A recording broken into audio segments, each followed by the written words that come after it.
जहां पर जीव असुर बनता जा रहा है। सब लोग इधर देखिए, कभी कभी सोच करके रूह कांप जाती है कि हम सच में मानव हैं।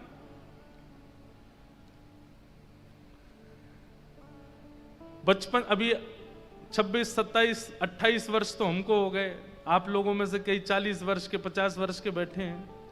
क्या क्या नहीं देख लिया हमने, कैसी कैसी विचारधारा वाले लोग रहते हैं इस संसार में।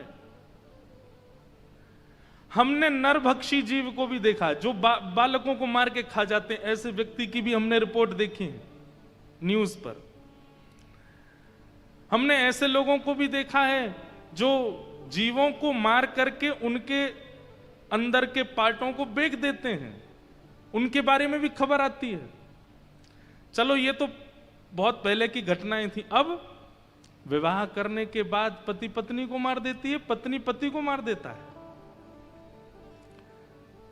माता अपने प्रेमी के साथ भाग गई और जाते जाते क्या कर गई, अपने 2 बालकों को जहर दे गई। ये कैसे हो सकता है? ये कलयुग नहीं है तो क्या है? आप हम सब लोग आपसी द्वंद्व में चल रहे हैं, आपसी युद्धों में चल रहे हैं कि उन्होंने कथा में यूं कह दिया, उन्होंने कथा में ऐसे कर दिया, वो महाराज जी तो यूं कर रहे थे, उनके तो यूं चल रहा था। और संसार में कलयुग अपने चरण पसार रहा है।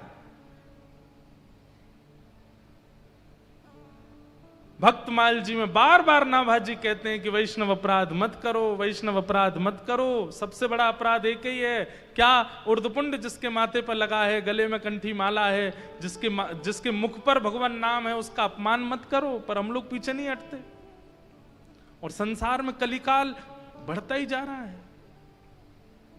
जीव असुरत्व को प्राप्त हो रहे हैं। अरे कई बार तो रावण कंस भी कहते होंगे ये तो हमने भी नहीं किया जो ये कलयुग के जीव कर रहे हैं।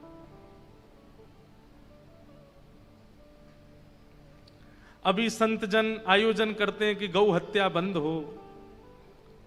100-150 वर्ष बाद आयोजन होंगे, पति हत्या बंद हो, पत्नी हत्या बंद हो, भ्रूण हत्या बंद हो, बालक हत्या बंद हो, संत हत्या बंद हो, वैष्णव हत्या बंद हो। भगवान करे कि ये सब सुनने तक हम लोग जीवित ना रहें, लेकिन ये सब होगा। कलयुग जैसे हर दिन, आज जितना कलयुग है कल उससे ज्यादा है। मैं आपको यहां कथा सुना रहा हूं, इतनी देर में भी कितनी घटनाएं घट गई होंगी, कितना असरत्व मानवों के चित्त में आ चुका होगा। हमारे पास गंगा है, कथा है, संत हैं, फिर भी हम असुर बनने से नहीं रुक पा रहे। क्योंकि हमारे जीवन में प्रायोरिटी केवल कुछ पा लेना है, और वो पाने में केवल और केवल ऐश्वर्य है। सुख संपत्ति घर आवे, ये तो गाते हैं हम, पर चित्त की शुद्धि की बात क्यों नहीं करते? हरि जी मोहे संत हृदय कर दीजो, हरि जी मोहे संत हृदय कर दीजो।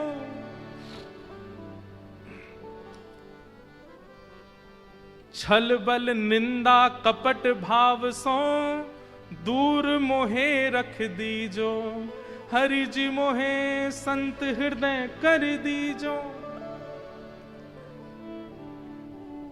हमने कभी आंतरिक भावना के परिवर्तन की याचना ही नहीं की है, इसलिए आसरत्व आता जा रहा है। लेकिन यहां पर सौनकादि ऋषि प्रश्न कर रहे हैं, श्रीमद् भागवत कथा का प्रारंभ करने का कारण बन गया ये प्रश्न, क्या? कि इस घनघोर कलिकाल में जहां मानव असुरता को प्राप्त होते जा रहे हैं, ऐसे में इन मानवों को सुधारने का साधन क्या है? और भगवान हमारी एक प्रार्थना, बोले क्या लोगों के पास समय बहुत कम है, इसलिए श्रेष्ठ से श्रेष्ठ, उचित से उचित, पवित्र से पवित्र साधन बता दीजिए जो अल्प में ही हो जाए। श्रेयसाम यद भवे श्रेय पावनानाम च पावनम, कृष्ण प्राप्ति करम सस्वत साधनम तद्वदाधुना। ये मानव कल्याण कैसे होगा इस कलिकाल में, कृपा करके हमें बताइए। सौनकादि ऋषियों के इस प्रश्न का उत्तर सूत जी महाराज देते हैं। वो क्या उत्तर दे रहे हैं? प्रीति सौनक चित्ते ते यतो विचमे विचार्य च सर्व सिद्धांत निष्पन्नम संसार भयनाशनम। कालव्याल मुखग्रास त्रास निर्णास हेतवे श्रीमद्भागवतम शास्त्रम कलौ कीरेण भाषितम। हे सौनकादि ऋषियों, तुम सबने जो ये प्रश्न किया है ये बहुत सुंदर प्रश्न है। क्यों? क्योंकि तुम्हारे प्रश्न से अब कृष्ण कथा का प्रारंभ होगा। भूमिका है, बहुत ध्यान से सुनिएगा।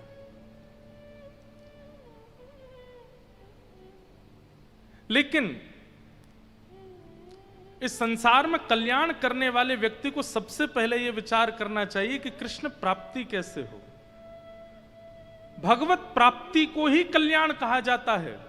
धन प्राप्ति को कल्याण कहते तो रावण कल्याण कर चुका है अपना। ऐश्वर्य प्राप्ति को कल्याण कहते तो रावण का ऐश्वर्य लंका से अयोध्या तक था और सार्वभौम विश्व में था एवं तीनों लोकों में था।